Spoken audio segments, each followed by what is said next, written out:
Like that most of you have some affiliation with who this group of characters are. Yeah. I have no idea. I'm going to talk about, my formal speech today will be about the Street Fighter series, the most successful arcade fighting game series. This series is the most successful because, according to Guinness Book of World Records, it is the third highest grossing arcade game series of all time, only behind Pac-Man and Space Invaders. So as you can tell, you know, up there with those two, that games that everybody knows is a lot of money. Over $1 billion in revenue as of 2008. The first game in the series was Street Fighter, released in 1987. It wasn't the first fighting game that distinction goes to a game called ER Kung Fu, developed by Konami. But Street Fighter is the game that pretty much launched the explosion of the fighting game genre. The main game in the series was Street Fighter 2, The World Warriors. It was released in 1991. This was the first game that allowed you to select your character, whereas any previous fighting game you could only play as the first-person character or the second-person character. Street Fighter 2 was the first game to allow combos and special techniques such as throws and things like that. Street Fighter 2 launched two more games after that. Champion Edition and Hyper Fighting. Champion Edition is the highest selling arcade cabinet of the fighting game genre at 140,000 units. Only two games have even sold more, the original Pac-Man and Space Invaders. So once again, you see that Street Fighter is up there in the annals of the fighting, in gaming rings, let alone the fighting genre. Hyper Fighting allows you to,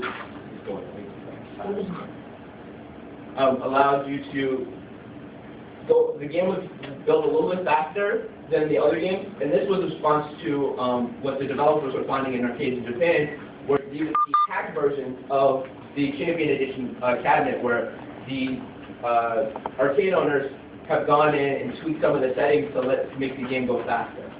It also gave most of the cast more special moves. The example here would be Chun-Li and her Kikoken projectile fireball attack. The next game was Super Street Fighter 2, The New Challengers. This game introduced more new characters, Fei Long, Cammy, T-Hawk, and DJ, increasing the cast to 16, which includes those original 8 and 4 bosses from the first two, M-Bison, Sagat, Balrog, and Vega. Super Street Fighter 2 Turbo is also known as Super Turbo, probably the most popular game in the series. Introduced what we call the super combo, which is kind of something that you see in any fighting game today. It was an extra splashy, extra special attack that did a lot of damage, and you had to work hard to get it. Street Fighter 2 has a very, very special legacy in the gaming world. You got Super Street Fighter 2, Hyper Street Fighter 2. You got Hyper Street Fighter 2, the anniversary edition, which was released on the 15th anniversary of Street Fighter. And it allows you to play as any iteration of any character in the game, anywhere from World Warrior all the way through Super Turbo. So it gave a wide array of characters to play with. If you just start with the base 16 and then you add 3 or 4 different versions of those characters, there's a lot of characters to choose from in the game.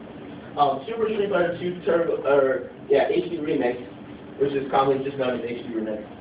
It was another revamped version of Super Street Fighter 2, where the producer, David Sterling, went in and pretty much changed the entire cast.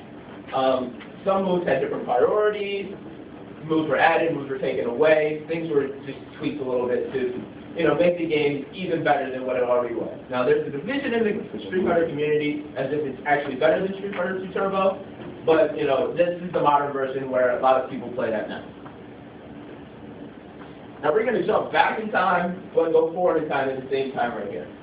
Street Fighter Alpha was a game that was designed to kind of fill in the blanks in the story between Street Fighter and Street Fighter 2. Street Fighter Alpha, Warrior Streams in 1995, it expanded on the super combo system, where as opposed to having just a bar and then once you just super combo, that was it, you had 3 different levels. I have that.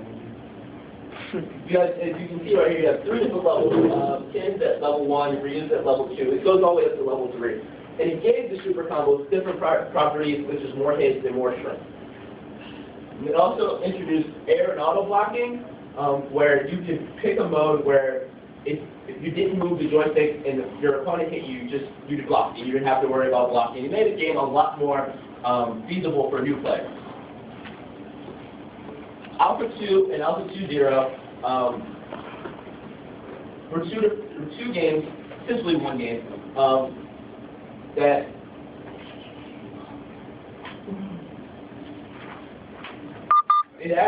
it introduced the chain combo and custom combo, where instead of a super bar, you just had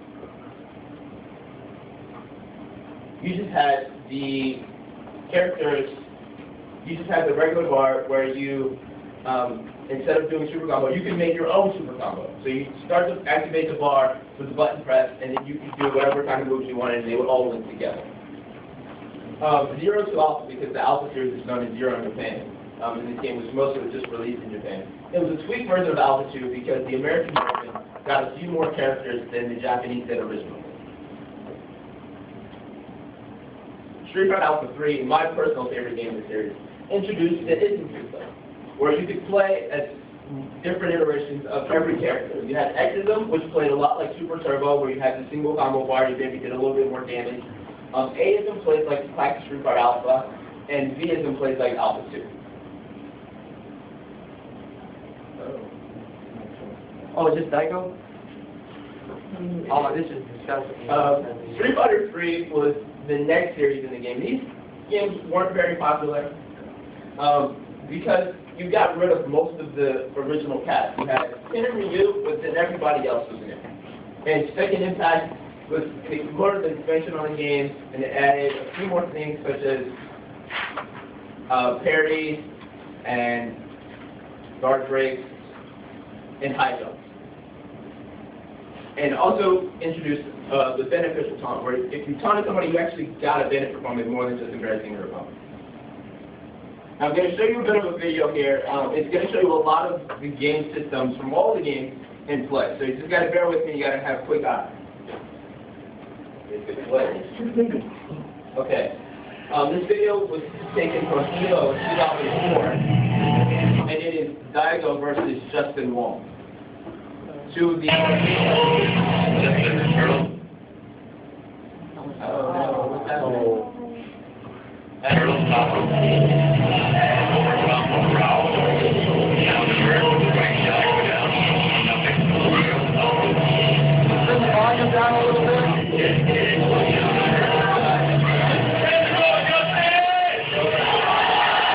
It's playing in the background.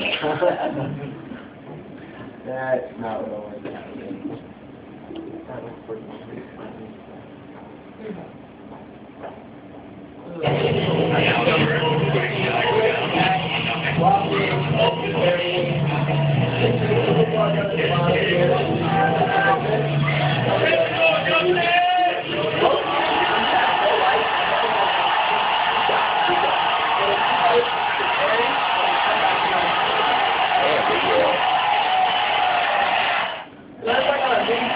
Convention at EVO is the biggest fighting game tournament in the world.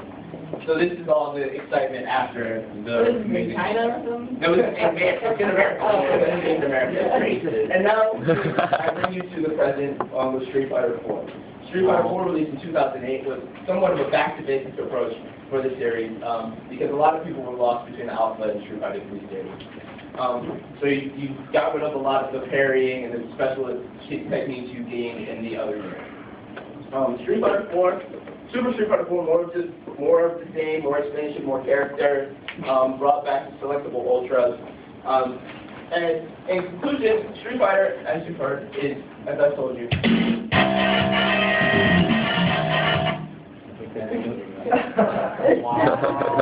Yeah, you got a dancer out there. Now you. I feel like I'm a little kid again when I do that. But anyway, Street Fighter led to a lot of spin-off series for Capcom, such as Star Closure Rival Schools. Also a couple crossover series, Marvel vs. Capcom and Capcom versus SNK. I don't know where the future of the series is going to take us, but I do know that as long as I can kick, punch, and Hadouken my way to victory, I will be there. your favorite character Cam? My favorite character actually is Kim. Cammy? No, seriously though. Like, who's your favorite character? Kim. If you'll notice, there's a volume knob